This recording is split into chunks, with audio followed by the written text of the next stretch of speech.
I just wanted to do a quick video about something I found that was kind of interesting. I was visiting a hobby shop. This was a few months ago, and I picked up a copy of Time Master. And I didn't really understand or know any of the history between Marvel superheroes and Time Master. And so I kind of discovered this by accident. Now, Marvel superheroes I've played quite a bit. I don't think it needs much of an introduction. It was produced in 1984 and was designed by Jeff Grubb. Apparently designed by Jeff Grubb. Now, that's kind of an interesting thing. But this is a really good game. I've played the hell out of this game. I really enjoyed this game. And I'll just leave this out. But it came with a bunch of I don't know what you'd call these, paper minis, I guess. And little stand-up guys. These have all gotten kind of squashed because I played quite a bit with this. But it came with maps and stuff, and it had, here's all the superhero cards. Right? And I had a lot of fun with this game. It's got a really interesting system. That's cool. And that was sort of one of the things. There was another version of it, too, that came out. This was a couple years later in '86. This one's a little more robust. It has a lot more, like a thicker book, and you can create your own heroes in this one. I don't remember being able to create your heroes in this one. Maybe you could, but I don't remember it. But I remember getting into making my own heroes in this one, which is something I really loved. That was fun. And it was a great little system. So, I'm sure many of you have played it. So the thing is, what I found interesting was one of the things I liked so much about this system was this table here. Very simple. You basically just rated things according to how powerful they were, and then you would roll a percentile die, and that would tell you your results of your actions. This is for actions, this is for combat, this is for everything. And then, if you're skilled at something, it would give you a bonus in it. You had these different results, white, green, yellow, red. That was how well you'd do. Like I say, I don't remember being able to make up your own heroes in this version. Maybe you were. I don't remember. But yeah, okay, I guess you can. And but the thing was I just remember how simple it was and how much fun it was, how fast it was. And I was really blown away by it when it came out, about how well it handled the superhero genre sort of deal. So, the other game, and this was made by TSR. But the game that I picked up was Time Master. And so, I had never seen this. Well, I had seen this game around a lot, but I had never purchased a copy of it. I don't know why. I think it just, the whole idea of time travel never really appealed to me.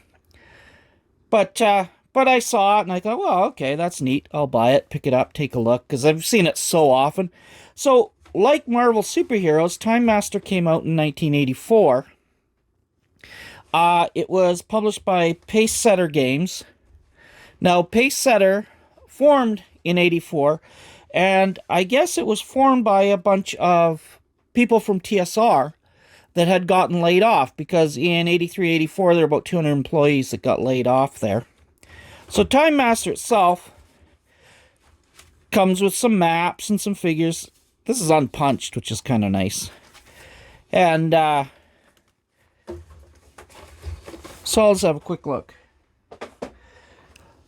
So one of the interesting things is that Time Masters didn't last very long. They were gone by 1986, but they published a few games. They published Chill, Star Ace, Sandman. I quite remember Chill. I never actually played it. They were in DeLevin, Wisconsin. And but they got bought in 2011. The IP, or the intellectual property, got purchased by Goblinoid Games, so it's actually still available on DriveThruRPG. You can actually still get a copy of this game. It's very much got that old school feel. The creating a character. I mean, there's everything in here: addition, multiplication, division. So, you know, the principle of making things ultra simple hadn't really taken hold yet. But they were starting to get there, I think. So anyway, one of the things that was kind of interesting is that this was designed by Jeff Grubb, but also Mark Akers worked with Jeff Grubb on this game, but was laid off and lost his job in that range of 83 to 84, because there's, like I say, about 200 employees that got laid off from TSR. And so this game itself is actually Mark Akers right there. So he worked on this game. This is a great game. This is a really fun game, and I would love to play this game. I'm going to have to see if I can find some people that are interested in it. But here's the thing that I found was interesting. Two different game designers, but, you know, there's something very striking about these tables here. And this was what I love so much about the Marvel Superheroes, was just the simplicity of this, of using this system and then rating everybody's abilities and their fighting abilities and everything. It just made combat and stuff was so quick and so awesome. And so this uses a very similar system, if not the same system, just laid out a little bit differently. I would say from the looks of it, I think Marvel Superheroes probably did a better job. TSR probably did a better job, but this is using the same thing. So when I initially, before I investigated this, when I initially pulled this game out and I looked at it, I was like really blown away because I like this system so much.